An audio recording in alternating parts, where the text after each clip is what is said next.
வணக்கம் பானு.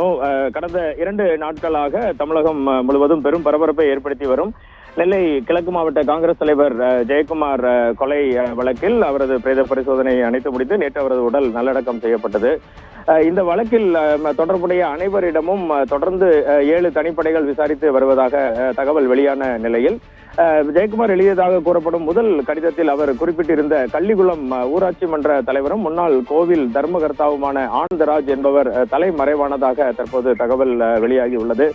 இந்த ஆனந்தராஜ் தன்னை ரவுடிகளை வைத்து கொலை செய்து விடுவதாகவும் குடும்பத்திற்கே ஆபத்து வரப்போகிறது என ஜெயக்குமாரை நேரில் மிரட்டியதாகவும் ஜெயக்குமார் தனது முதல் கடிதத்தில் குறிப்பிட்டிருந்தது இங்கு குறிப்பிடத்தக்கது.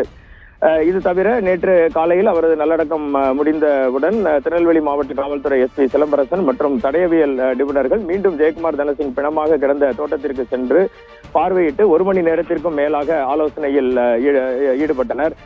பின்னர் ஜெயக்குமார் தனசிங் வீட்டு பணியாளர்கள் அனைவரிடமும் தனித்தனியாக தனிப்படை போலீசார் விசாரணை நடத்தினர். அதில் கணேசன் என்ற பணியாளரை தோட்டத்திற்கு நேரடியாக அழைத்து சென்று விசாரணை மேற்கொண்டனர்.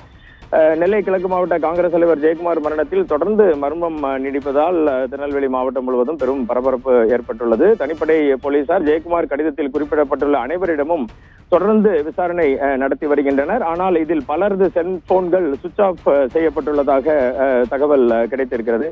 இது தவிர ஜெயக்குமார் காணாமல் போனதாக சொல்லப்படும் அன்று அவர் தனது காரில் சென்றதாகவும் தன்னுடைய 2 செல்போன்களை எடுத்து சென்றதாகவும் முதற்கட்ட தகவல் வெளியான நிலையில் அவரது கார் அவரது தோட்டத்திற்கும் வீட்டிற்கும் இடையே கண்டுபிடிக்கப்பட்டது. ஆனால் அவரது செல்போன் இதுவரை கண்டுபிடிக்கப்படவில்லை என்ற செய்தியும் இன்று காலை வெளியாகி உள்ளது.